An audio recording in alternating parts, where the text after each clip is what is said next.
Hi, ever wonder what it's like to work another profession or live in the underworld? Listen to unsuspecting riders give a 10 to 15 minute personal masterclass as I spontaneously interview them as they enter my taxi. I'm your host, Simon Rushton, and this is Taxi Chronicles.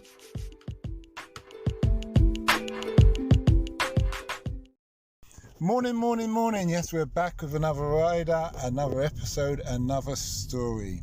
Today we have Marco. I nearly said Marco Polo. Marco and his lovely lady, who's sadly it's a slip my mind, but Carla, thank you. Marco and Carla, not Marco Polo, but they've got the aspirations of their lovely vegan business, which they're going to tell us about. Hopefully the listeners out there, for those who are not meat lovers like me, will go out there and taste their lovely vegan food. Without further ado, Marco and Carla. Hello. So before we start, tell me, what kind of people were you when you were in school? I was an introvert kid. I come from Brazil, so I don't know the types of school, but when I was really a baby, I had to repeat the year because I was just on the back of the classroom and I wouldn't speak and I would be really quiet. That was me. But then you got quite and then I got volatile, didn't you? Yeah, and then I got really crazy and I would get in trouble just with the boys. No girls would be in trouble like me. So I changed it completely. Would it be fair to say you was a bit of a tomboy? Yeah, I think so. Like, I was feminine, but I like to, I was really mouthy. So if someone said to me something, I would say it back. I wouldn't hold it back. Yeah. And you're still kind of like that, aren't you? And I am sassy. Okay. Yeah. What part of Brazil were you from? I went to Rio. Yeah, I'm from Rio. Okay. I'm from Rio. You favelas? Yeah. Oh yeah, I like it up there. Yeah, nice view. Yeah. I take it you took Mr. Marco Polo Yeah. to there. I've Marco been there Polo. a couple of years ago. Yeah, he did. That's in a stick with. I've only heard it before. So Marco, what kind of person were you in school? I was also an introvert, very quiet. Okay. Liked to read. And like to play music and listen to a lot of music. I consume music Okay, what kind of music? Everything. I was just like consume everything. I loved it. But back then it was cassette, so I had like a I know cassette. Yeah. I'm a 70s child. Yeah, there you go. You see, well, I was born in '76, so so 80s. Michael Jackson Bad came out, all these albums. So I was really into all that. And then, that kind of was the beginning of me singing in bands and singing, I don't know, out and about and things like that. But it's weird because I wanted to sing. I wanted to be on stage, but then as soon as I was on stage, I hated it because I'm an introvert. I don't believe him. I'm an introvert extrovert. He's the opposite introvert extrovert. Yeah, you both seem outgoing. I'm an ambivert. Yeah, we are. But at the same time, we like to be at home. When we end of the day, he's doing his thing. I'm doing my thing. I really need my space at the end of the day. So I don't know. Okay. Can I ask you, where did you two meet? It seems that you get on very well. We met. Carly used to work for me. Yeah. So I used to own a business called Camden Pub Crawl. Okay. Where we would take international people out and introduce them to the lovely bars in Camden. Oh, okay. And it was basically just like a gigantic piss up every night of the week. Anyway, Carla was working for me. Yeah. And this one. Well, yeah, basically. It was opposite. I want to keep him. Okay. He didn't think too much. I wanted him. Okay, well, you're happy now. You're happy. Yes, I am. Exactly. I got what I wanted. You're a nice couple, I'll tell you that. Thank you. I see many couples, and I know when people have some harmony and chemistry. So I'm happy for you. Well, we're doing well because we co-own a business together. Yeah. And we have done for almost 6 years. Yeah. And so if you can imagine, like, being married to somebody and co-owning a business together and all those things, you know, spend a lot of time together. So, you know, there's got to be something good somewhere. Absolutely. Absolutely. So what made you come up with this business idea? Because this isn't about the pub crawl, isn't it? This No. is about the people. We were running out. I was also owning a walking tool company, and I'll be honest, I was very bored with it. And Carla was working somewhere, and you got made redundant, didn't you? Yeah. And then she was just toying around with ideas of what to do, and you know, I'd already been doing my own business for like 5 years, and I was like, do your own business. It's the best way. Yeah. You know, it's the best way to make money. And then she just started cooking. But you also saw the trend. So Marco was really clever, because before this veganism was this big on supermarkets, there was a time that we couldn't find anything, not even soy milk, in coffee shops. They would laugh at us. So Marco saw the trend. He said, this is gonna blow up. We need to do it. And I was the worst cook in the world, you know. It's true. And you know, Promotion here. This is a promotion. I know, right? I'm just saying. I know. I was the worst. Come to my restaurant. I'm the worst cook. Prices are affordable. I agree with you completely. Like was. Carla was not initially a fantastic cook, but she's one of the most diligent, hard-working individuals I've ever seen. Probably the hardest working individual I've ever seen. And she's actually become an incredible chef. So much so that she's now consulting for restaurants on their menus, because, you know, people don't really know how to cook good quality vegan food still. You've got all these like highly trained Michelin star chefs that are completely at a loss because they're not vegan, one, and two, like, they've been trained to always cook with butter, always cook with like non-vegan items, you know, shove bacon and cheese and everything. And as soon as you can't do that, you're lost. It's a serious challenge, mate. Like, people don't know what to do. It's like a kickboxer who can't kick, but it's been told he can only punch. Do you know what I mean? Yeah. Serious handicap. So that's kind of where we're at. So so Carla's consulting a lot now, and so credit to her. So tell us, what first, let's do a shout out here. What's the name of the business? Business is Young Vegans. Yeah. Young Vegans. And how did you come about with that name? Oh, we were just drunk, and it just popped out of our mouths. We had a bunch of names, and it just was. We thought about David Bowie. We were thinking about David Bowie. This is like pre-Bowie dying.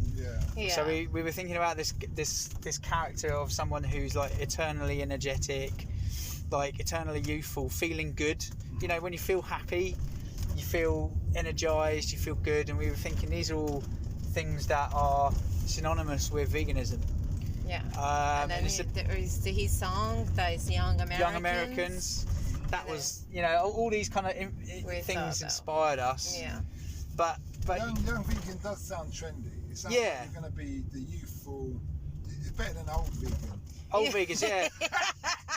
Someone actually emailed us the other day, like really disgruntled, saying, "What's wrong with old vegans?" And it's like, well, I'm 45 myself. Like, you know, I haven't got anything against anyone, but young old people want to be young. Exactly. They're young, so you get it, Simon. Yeah. It's about Where can people find you on websites, Instagram, social media? So website youngvegans.co.uk, Instagram Young Vegans. Just spell that, please, just so. youngvegans.co.uk. Okay. And that's the same handle for Instagram and Facebook as well. Young Vegans. Okay. Where's your restaurant based?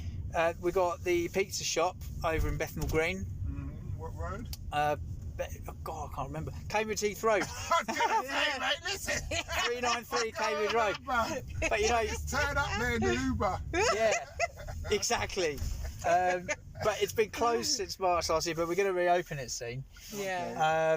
And we've got a project at the minute which we can't talk about because it's not been finalised.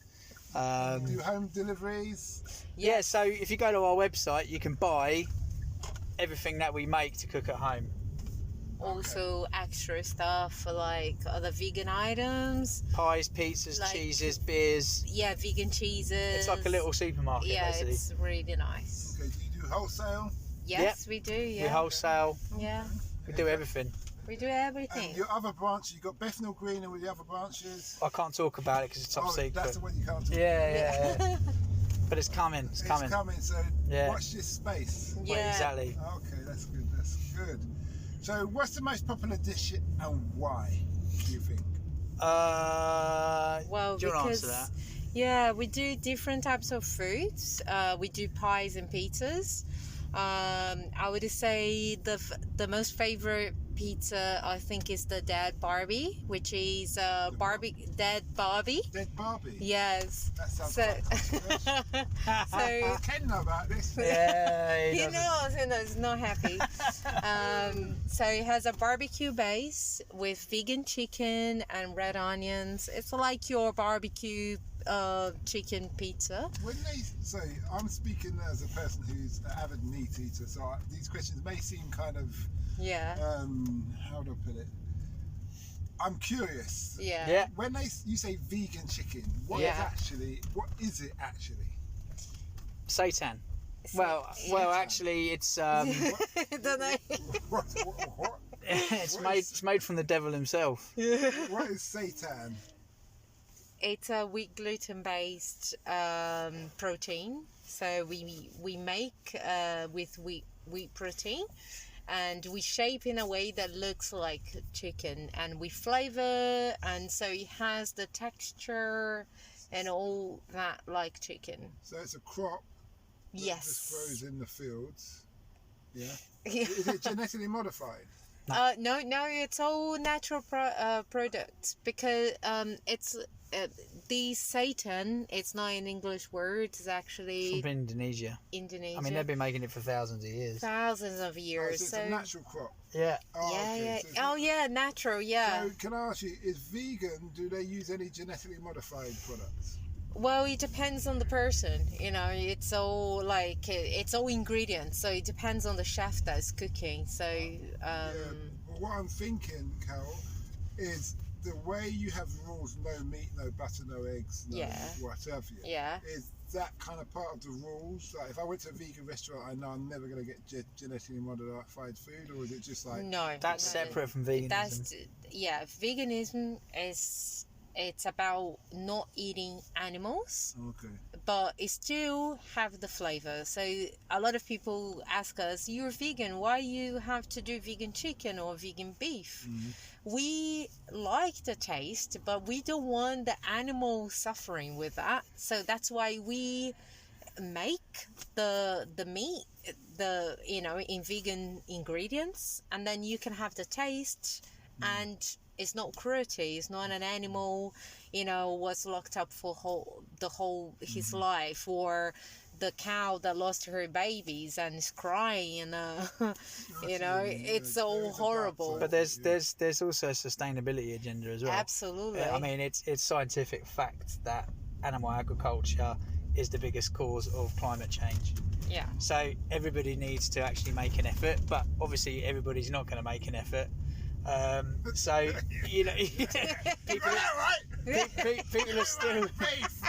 people are still going to go to McDonald's. Every People are still man's going got to do his that. vices. Yeah. Can I ask you too? How long you been vegan for?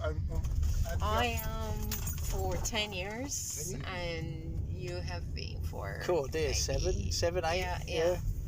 So did your wife convert you, Yeah.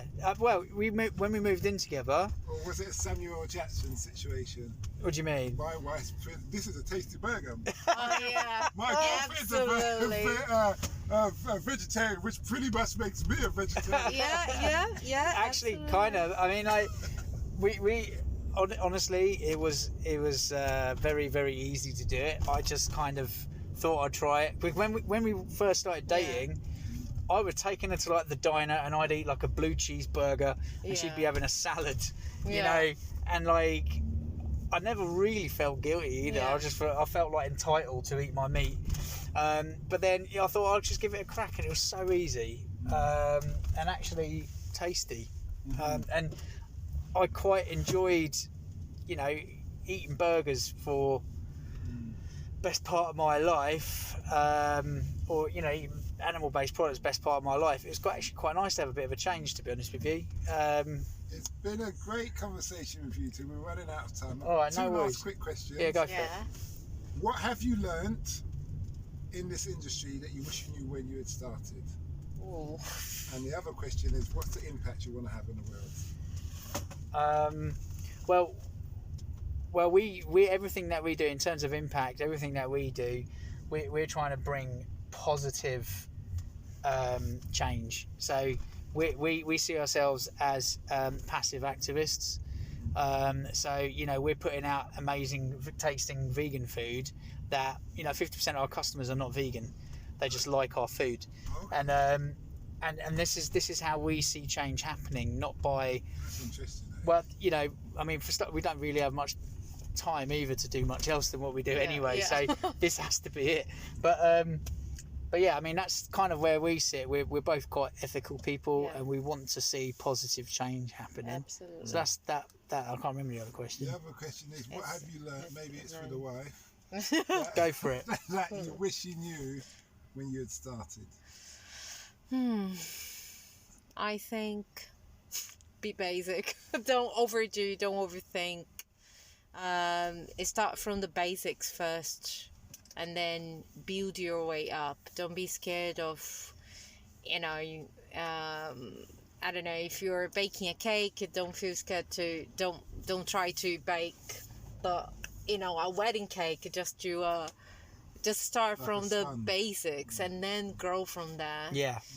And as a chef, I think I'm always trying to, do amazing things, but actually people just want a really nice, simple cooked food. Don't need to be too much, and that's my lesson learned throughout these years. I've got a quick thing to add on to that. Yeah. I think Nike summed it up really, really well. Just do it.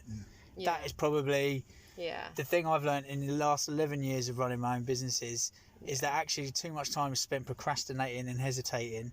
Just do it. Just go out. Carla didn't know how to cook. Now she's a consultant for a food business. And so many positive things happen. So if you're thinking about doing something, just do it. Doesn't matter. Okay. Well, thanks a lot for that. Much appreciated, and we wish you well. And it's Young Vegans. Young Vegans. Yeah. We hope you liked that interview. Don't forget to like, share and subscribe to get the latest daily episode. Ever considered investing in the continent with the fastest growing economy and population on Earth? The same continent that holds 30% of the world's known natural resources? Then listen to our sister podcast, Africa Investor Stories, where you will hear real investors with real stories from around the world share their experience of investing in Africa. We post Monday and Thursday at 10 a.m.